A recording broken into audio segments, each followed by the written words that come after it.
बिस्मिल्लाहिर्रहमानिर्रहीम। अस्सलाम वालेकुम नाज़रीन, मैं हूं एमएसजे और मेरे साथ मौजूद है एस्ट्रोलॉजर मलिक महबूब सर। सर कैसे हैं आप? ठीक हैं? खैरियत से हैं? शुक्र। आप बताएं कैसे हैं।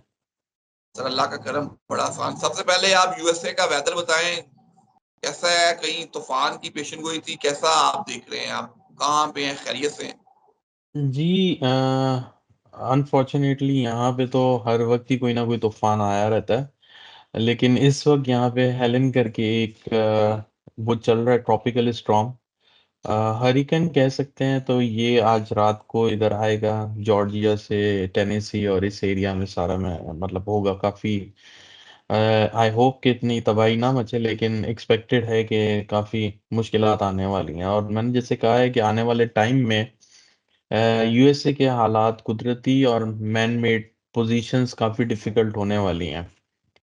और जो यहाँ पे एक इक्लिप्स लगना है, यूएसए में भी नहीं लग रहा है, ये मैक्सिको की बॉटम एरिया पे लग रहा है एक्चुअली, आने वाले 2 अक्टूबर को। तो इसकी वजह से भी ऐसे हालात चल रहे हैं। और जो लूनर लगा था उसकी वजह से भी, तो ये डिस्टरबेंस अभी चलती रहेगी आने वाले 10-15 दिन। चलिए, अल्लाह खैर कर रहे, अल्लाह खैरियत से रखे आप लोगों को। बात करें पाकिस्तान की, इमरान खान साहब ने 28 को जलसे की कॉल दी थी रावलपिंडी में, उसको कैंसिल कर दी है। अब एहतजाज की कॉल है कि जी एहतजाज करें, कि हम पिंडी में इकट्ठे हों और एहतजाज करेंगे। दूसरी तरफ जमात इस्लामी भी 29 को एहतजाज की कॉल दे रही है। कैसे देख रहे हैं आगे हालात? आने वाले हालात बेहतर नहीं हैं। मैंने आपको कल भी कहा था कि जो ये जो चाह रहे हैं अभी वैसा होना नहीं है, या जो प्लान है वो बिल्कुल चेंज हो जाएगा। और आज आपने देखा, इन्होंने फौरन एकदम से नया प्लान आपके सामने प्रेजेंट कर लिया। तो मुझे नहीं लगता कि इनको वैसे तो ये करना चाहिए, और ये इनको इजाजत मिलेगी भी नहीं एहतजाज की, जो मुझे लग रहा है। क्योंकि ये अगर एहतजाज पे चले गए तो ये बहुत मैसिव लेवल का एहतजाज हो जाएगा इनके लिए, अगर ये वाकई सीरियसली इस एहतजाज में चले गए तो। क्योंकि इनका प्रॉब्लम ये है कि ये कॉल दे के पीछे हट जाते हैं। अब ये मुझे नहीं लगता कि खान साहब के ऐसे इरादे हैं, ये इनकी क्यादत का प्रॉब्लम है। तो ये क्यादत इनको बहुत डैमेज कर रही है। मैं आपको काफी अरसे से बोलता आ रहा हूँ, लेकिन अगर क्यादत ने वापस यही हरकत की कि एहतजाज में गए, जैसे वो एक बोल रहे थे भूख हड़ताल पे जाएंगे, वो भूख हड़ताल भी गायब हो गई। ये भी बस वैसे ही है, बरसाती मेंढक बने हुए हैं अभी। बस वो आते हैं, पिक्चर में दिखाते हैं, 2-4 दिन बैठते हैं और गायब हो जाते हैं। तो लेकिन ये खान साहब का स्टाइल नहीं है। मैं यही आपको बता रहा हूँ कि ये इनकी क्यादत में मसला है। तो आई डोंट थिंक सो कि ये इनको इस चीज का कोई फायदा होने वाला है। ये टाइम सही नहीं है इन चीजों के लिए। दूसरी तरफ जमात इस्लामी के एक काल को किस तरह देख रहे हैं? इस्लामाबाद में तो अब जमात इस्लामी भी एहतजाज नहीं कर पाएगी, पाबंदी है। ओवरऑल मुल्क में कोई बड़ा एहतजाज कर पाएगी? मुझे नहीं लगता ये एहतजाज वाला होगा। लोग सड़कों पर आएंगे, ये मैं आपको पहले भी बोल रहा हूँ, लोग सड़कों पे आएंगे। लेकिन एहतजाज वाला मामला अगर उठ गया, मुझे पीटीआई की तरफ से तो नहीं लगता। मैं आपको साफ बताऊं, क्योंकि पीटीआई की जो इस वक्त हालात हैं वो इटसेल्फ एस्ट्रोलॉजिकली बहुत डिस्टर्ब है। तो पीटीआई तो ये नहीं कर सकेगी। जमात इस्लामी शायद कुछ होल्ड कर ले, लेकिन जो मुझे ऐसा लग रहा है कि कोई मैसिव लोग होंगे, ये कोई पार्टी इस चीज को हैंडल नहीं कर पाती, कर पाएगी मतलब। तो ये मुझे लोग लग रहे हैं इंडिविजुअली। पार्टीज का मुझे जरा कम चांस लगता है कि कोई पार्टी में से एहतजाज करके चीजें बदल दे। जैसे आप बात कर रहे हैं लोग सड़कों पर होंगे, पाकिस्तान में नॉन फाइलर के लिए घेरा तंग से तंग किया जा रहा है। 50,000 तक के लोगों को भी कहा जा रहा है फाइलर फाइलर हों। फाइलर बेचारे लोग किस तरह हो जाएं? हर चीज पे तो इनडायरेक्टली टैक्स देते हैं। दूसरी तरफ एग्रीकल्चर पे भी टैक्स लगाने की सोच रहे हैं, रियल स्टेट पे भी टैक्स लगाने की सोच रहे हैं। कहीं इससे तंग आके लोग सड़कों पर तो नहीं आ जाएंगे?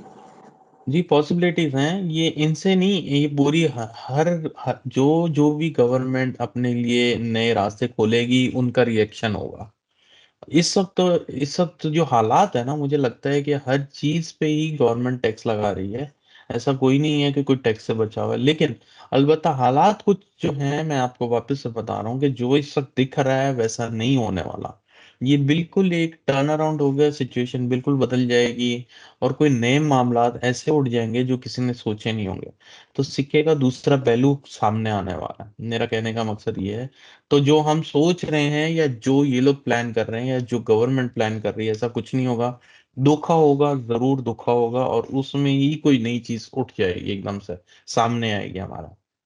मतलब आप कह रहे हैं कि धोखा होगा, जो लोग सोच रहे हैं वैसा नहीं होगा। अगर बात करें हमारी अदलिया की, जस्टिस काजी फायद ईसा साहब ने पहले जस्टिस मंसूर साहब ने खत लिखा, फिर काजी फायद ईसा साहब ने खत लिख दिया कि जी वो आप बैठे, आईनी जो है हम बैठ के फैसले करें।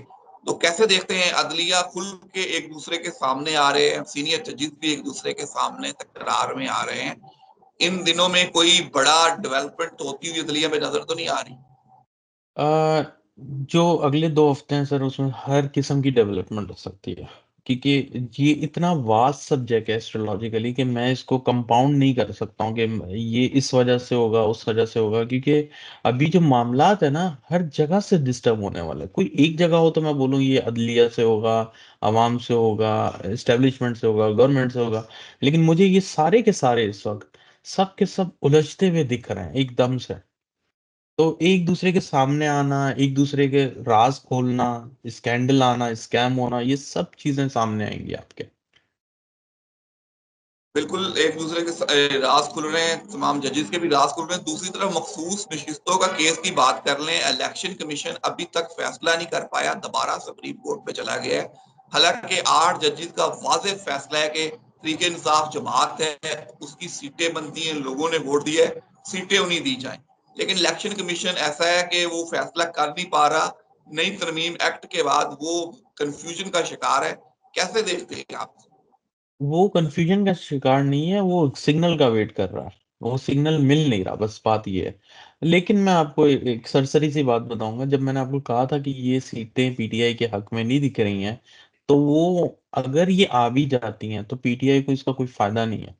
मतलब इस सीटों का ये लोग कोई ऐसा मतलब पिक्चर या स्टोरी चेंज नहीं कर पाएंगे। आप मेरी बात समझ रहे हैं? तो ये होगा ये कि ये स्टोरी मतलब इनको सीटें मिले ना मिले इसका फायदा नहीं है, क्योंकि जो वक्त में इनको फायदा उठाना चाहिए था वो वक्त गुजर गया। आप मेरी बात समझ रहे हैं? तो अगर ये इनको सीटें अभी मिल भी जाएंगी, इससे कोई ये गेम चेंज नहीं कर सकता।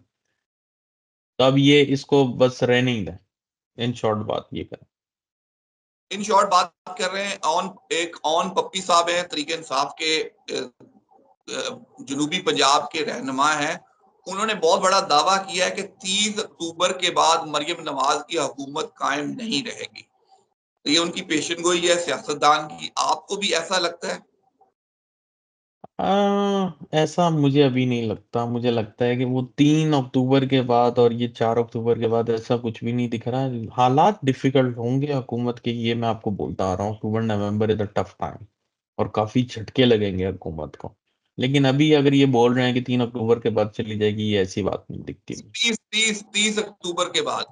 30 अक्टूबर के बाद भी हो, अक्टूबर नवंबर में इनको हालात इनके काफी डिफिकल्ट होंगे, लेकिन अभी ये जाती हुई नहीं दिख रही सर मुझे। तो आपने कहा कि मार्च तक तो चलेगी चलेगी चलेगी, 2025 तक, जी 25 के बिल्कुल। बाद तब तक ओके। तब जाके इनके कुछ हालात बहुत ज्यादा ही मतलब पतले हो जाएंगे, लेकिन अभी तो ये चलेगी रोते धोते। हाँ, मतलब हम उसे सियासी पेशन गोई कह सकते हैं, एक सियासतदान की पेशन गोई है। दूसरी तरफ मियां जी। साहब की टिकट कम हो गई है लंदन की। लंदन जाने की तैयारियां हो गई हैं, बैग पैक हो गया उनका। उन्होंने कहा पाकिस्तान में गर्मी है कि खत्म होने का नाम ही नहीं ले रही, क्यों ना मैं लंदन की कुछ ठंडी हवाएं ले लूं।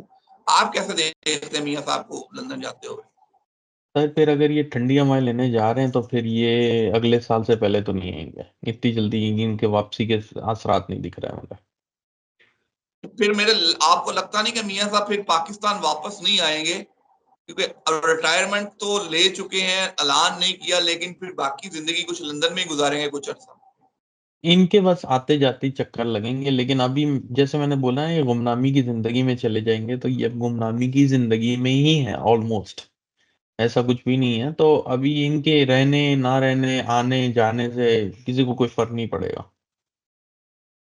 सर ये ना हो ना लंदन जाके गुमनामी की जिंदगी में नए नए राज खोलना शुरू कर दे, रोज एक नई प्रेस कॉन्फ्रेंस अपनी हुकूमत के खिलाफ ही मियां साहब कुछ ना कुछ नया राज लेके आ जाए, वो जो हुकूमत चलनी है वो भी मुश्किल में आ जाए। कुछ ऐसा तो नहीं होने वाला? ऑनेस्टली स्पीकिंग, मैं यही बता रहा हूँ कि अब ये हो ना हो, इनसे किसी को भी कोई फर्क नहीं पड़ेगा और इनका टाइम खत्म हो गया है। तो ये राज लाएं या सबूत लाएं, कुछ भी लाएं, कुछ भी नहीं होने वाला। इसलिए मैंने आपको शॉर्ट में बता दिया कि अब टाइम ओवर, दैट्स इट। मियां साहब का टाइम ओवर हो चुका है जनाब।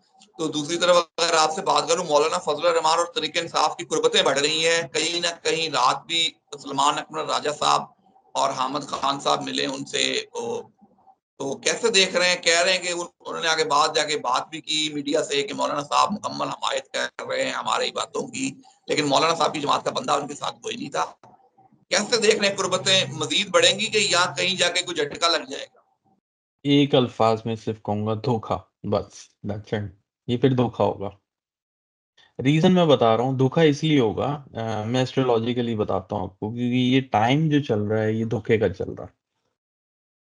तो ये मुझे कोई इसमें कोई ऐसी कोई उमंग नहीं दिख रही है कि मैं आपको बोलूं कि भाई बहुत बड़ी अच्छा कुछ होगा। अभी नहीं होगा। महीने, सवा महीने, 2 महीने में आपके सामने होगा। मतलब हम कह सकते हैं पीटीआई के साथ धोखा होगा? जी बिल्कुल, ऑफ कोर्स। चलें, अल्लाह खैर करे जी।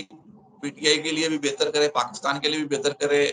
तो सर एंड पे कोई मैसेज हो तो जरूर शेयर। जी मैसेज यही है कि ये सूरज ग्रहण आ रहा है, काफी लोग पूछते हैं कि क्या सदका खैरात करें। आप करें, सदका खैरात करें डेफिनेटली। लेकिन मेरे ख्याल से अगर आप इंसानियत के ऊपर काम करेंगे ना, तो उससे ऐसी कोई सदका खैरात नहीं है। उससे सब सब चीजें बेहतर हो सकती हैं, आपके लिए भी और जिसकी हेल्प कर रहे हैं उसके लिए भी। और खुदा ऊपर से वैसे ही राजी हो जाएगा। बस फिर इन इन असरात का कोई इतना वो नहीं होगा आपके ऊपर असर। तो थैंक यू सो मच। मुझे और मलिक महबूब साहब को दीजिए इजाजत। अल्लाह हाफ़िज़।